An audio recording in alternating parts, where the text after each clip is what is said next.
Hello friends, എല്ലാവർക്കും ശലഭ സന്തോഷ് എന്ന YouTube ചാനലിലേക്ക് സ്വാഗതം. ഇവിടെ കാണുന്നത് വളരെ ടേസ്റ്റി ആയിട്ടുള്ള ഒരു ചിക്കൻ കറിയാണ്. ഈ ചിക്കൻ കറി എങ്ങനെയാണ് തയ്യാറാക്കുന്നതെന്ന് കാണുന്നതിന് മുന്നേ എൻ്റെ ചാനൽ ഒന്ന് സബ്സ്ക്രൈബ് ചെയ്തിട്ടില്ലാത്തവർ ഒന്ന് സബ്സ്ക്രൈബ് ചെയ്ത് സപ്പോർട്ട് ചെയ്യണേ. ഇനി നമുക്ക് ഈ കറി എങ്ങനെയാണ് ഉണ്ടാക്കുന്നതെന്ന് നമുക്ക് നോക്കാം. ഇതിനായി ഞാനിവിടെ എടുത്തിരിക്കുന്നത് 1.5 കിലോ ചിക്കനാണ്. അപ്പോൾ നമുക്ക് ഈ ചിക്കനൊക്കെ ഒന്ന് കഴുകി വൃത്തിയാക്കി എടുക്കാം.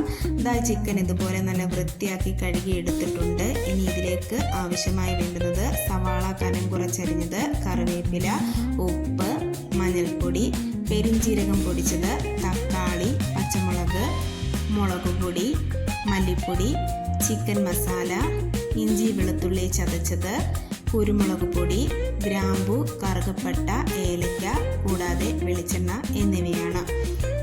ഇനി വൃത്തിയാക്കി വെച്ച ചിക്കനിലേക്ക് അല്പം മഞ്ഞൾപ്പൊടിയും ഉപ്പും ചേർത്ത് കൊടുക്കുക. ഇനി അതിലേക്ക് കുറച്ച് മുളക് പൊടി ഇട്ട് കൊടുക്കുക. മുളക് പൊടി ഇട്ട് കൊടുത്തതിന് ശേഷം ചതച്ച് വെച്ച ഇഞ്ചി വെളുത്തുള്ളി അല്പം ചേർക്കുക. ഇനി അതിലേക്ക് അല്പം കുരുമുളക്, അതുപോലെ തന്നെ കുറച്ച് ചിക്കൻ മസാലയും കൂടെ ചേർത്ത് നല്ലതുപോലെ ഒന്ന് മിക്സ് ചെയ്യുക. അതിലേക്ക് അരമുറി ചെറുനാരങ്ങ നീരും കൂടെ പിഴിഞ്ഞ് ഒഴിച്ചതിന് ശേഷം അത് നല്ലതുപോലെ ഒന്ന് മിക്സ് ചെയ്ത് അരമണിക്കൂർ റെസ്റ്റ് ചെയ്യാൻ വെക്കുക.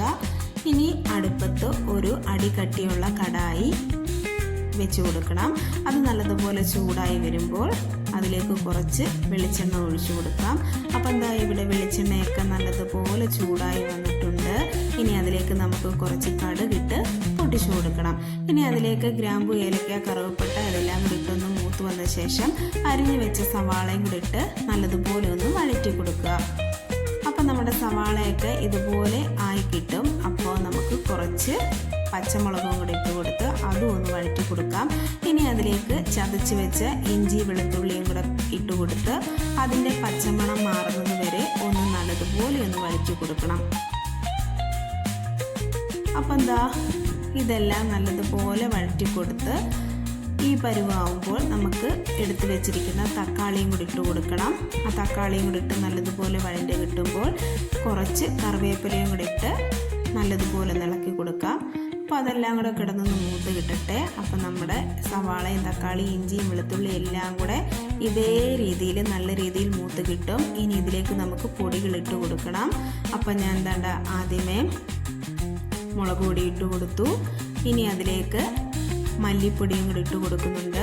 അപ്പം ഞാനിത് അടികട്ടിയുള്ള പാത്രമായതുകൊണ്ടാണ് ഇതിൽ തന്നെ ഇട്ട് പൊടി മൂപ്പിച്ചെടുക്കുന്നത്.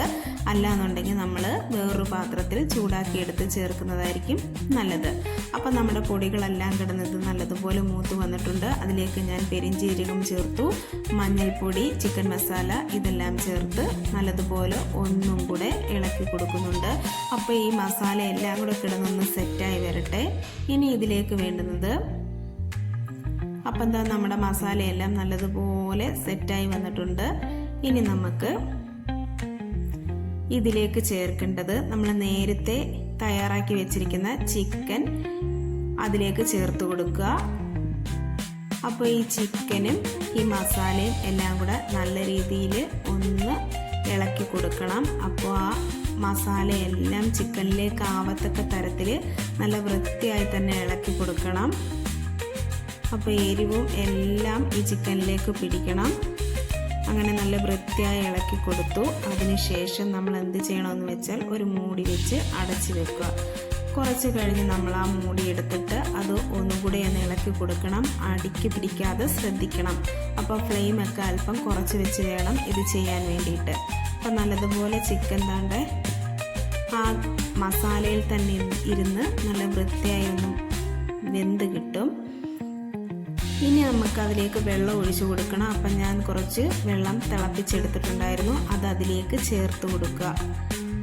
അതിനുശേഷം ഇതെല്ലാം കൂടെ ഈ വെള്ളവും മസാലയും ചിക്കനും എല്ലാം കൂടെ നല്ല രീതിയിൽ ഇളക്കി യോജിപ്പിച്ച് കൊടുക്കണം. അപ്പം നമ്മുടെ ചിക്കൻ അല്പസമയം കഴിയുമ്പോൾ ഇതേ രീതിയിൽ നമുക്ക് കിട്ടും.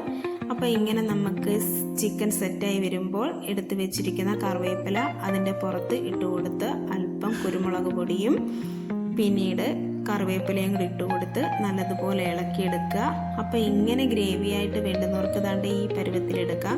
അപ്പം ഞാൻ കുറച്ചും കൂടെ ഗ്രേവി കുറച്ചാണ് എടുക്കുന്നത്. അപ്പം എൻ്റെ ചിക്കൻ കറി ഇതേ രീതിയിലാണ് ഞാൻ ആക്കിയെടുക്കുന്നത്.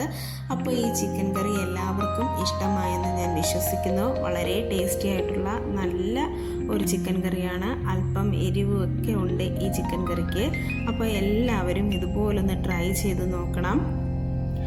അപ്പോൾ എൻ്റെ വീഡിയോ എല്ലാവർക്കും ഇഷ്ടമായെങ്കിൽ ഒന്ന് ലൈക്ക് ചെയ്യുകയും ഷെയർ ചെയ്യുകയും കമൻറ്റ് ചെയ്യുകയും ഒക്കെ വേണം. അപ്പോൾ എല്ലാവരും എൻ്റെ ചാനലൊന്ന് സബ്സ്ക്രൈബ് ചെയ്ത് സപ്പോർട്ട് ചെയ്യുകയും വേണം. അപ്പോൾ എല്ലാവർക്കും വീഡിയോ ഇഷ്ടമായെന്ന് വിശ്വസിക്കുന്നു. Thank you.